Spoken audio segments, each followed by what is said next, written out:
국정감사 9일차 브리핑을 하겠습니다.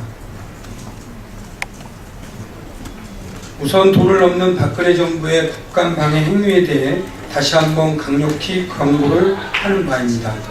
오늘 아침 우윤근 원내대표께서 국감자료 부실 제출, 장관의 국감 방해 지침까지 발견된 현 상황을 자시하지 않고 이번 주 중으로 국무총리에게 강력하게 시정해 줄 것을 요청하고 앞으로 국감 이후에 종합적으로 판단해 사법 처리 혹은 징계 요구를 할 것임을 밝힌 바 있습니다.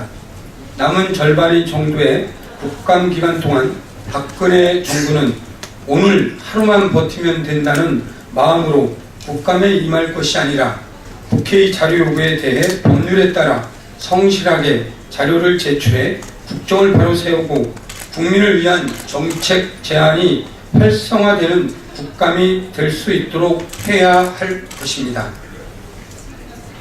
새정치민주연합 교문위 의원들은 지난 15일 누리과정 예산과 관련한 최경환 부총리와 황우여 장관의 기자회견으로 국민을 기만한 책임을 물어 황우여 교육부 장관의 긴급 출석을 요구했습니다.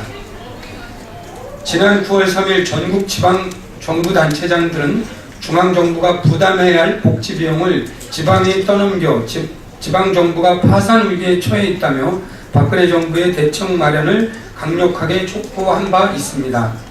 10월 7일에는 전국 시도교육청 교육감들이 누리과정 예산이 박근혜 정부의 무책임함으로 파탄 위기에 놓였다는 경고를 보낸 바 있습니다. 이렇듯 박근혜 정부는 중앙정부가 책임져야 할 복지 재정 부담을 지방정부에 전가하는 것도 모자라 교육 예산도 지방에 떠넘기는 뻔뻔하고 무능한 행태를 보여왔습니다. 이런 무능하고 무책임한 행태도 모자라 경제부총리와 교육부 장관이 나서서 누리과정 예산 기자회견을 하는 것을 국민을 기만하고 국회를 우롱하는 사기극이라고 말하지 않을 수 없습니다. 지방정부의 누리과정 예산을 떠넘겨 누리과정 지원 중단을 초래한 박근혜 정부가 마치 예산을 추가로 편성하여 누리과정을 지원하겠다는 것으로 거짓 포장한 것입니다. 황우여 교육부 장관은 지금 즉시 교육문화체육관광위원회 출석에 응해야 할 것입니다. 다음으로는 상임위별 진행 상황을 말씀드리도록 하겠습니다. 법사위는 카카오톡에 대한 감청 영장을 공개하라고 검찰을 질타했고 이서구 다음 카카오 공동대표가 증인으로 방금 전 출석했다고 합니다. 기재위는 막말로 사회적 물의를 빚은 안홍철 한국투자공사 사장의 사퇴를 강력히 촉구하고 있습니다.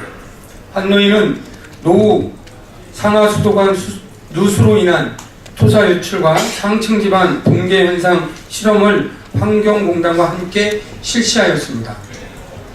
산업위는 추미애 의원은 지난 10대 불입이 한전에서 할인받은 전기요금 혜택이 무려 1조 원을 넘었다고 지적하며 한전의 누적 손실액이 6조 원을 넘어서고 있는데 이런 손실은 모두 국민의 혈세로 채우고 있는 것 아니냐고 질타했습니다.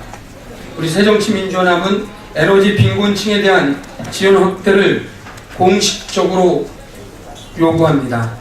복지에서는 김용익 의원께서 건강보험공단이 검찰과 경찰 등 수사기관에 제공한 개인의료 정보가 하루 평균 2,649건으로 계좌 추적에 2.8배, 통신 감청에 389배에 달한다는 점이 밝혀졌습니다. 마지막으로 최근 국정감사에서 관피아, 선피아 등 많은 낙하산 인사에 대한 우려를 지적하고 있는 와중에 최근 건강보험공단 새로운 이사장 선임을 앞두고 전에 병원협회장을 지낸 성상철 씨가 응모했다고 합니다. 한편으로는 내정설까지 돌고 있습니다. 건강보험공단 이사장은 국민들이 낸 소중한 보험료를 갖고 병원이나 제약사하고 협상을 벌여서 국민들의 입장에서 유리하게 끌어가는 자리입니다. 다시 말해서 국민들의 이익과 상대되는 집단과 지루한 밀고 당기기를 하는 과정인데, 이런 자리에 병원협회장 출신이 온다는 것은 적절치 않다라고 생각합니다. 또한 이분은 유력하다는 이유는 이분이 박정희 대통령 기념사업회 이사 출신이라는 것입니다. 성상철 내정설이 나오는 이유는 단 하나, 그가 79년 10월 26일 박정희 대통령 피격 당시 첫 대면했다는 의사라는 사실도 있습니다. 아무쪼록 국민이 우려하는 보훈 인사, 적절치 않은 인사가 다시 자행되지 않기를 기대합니다.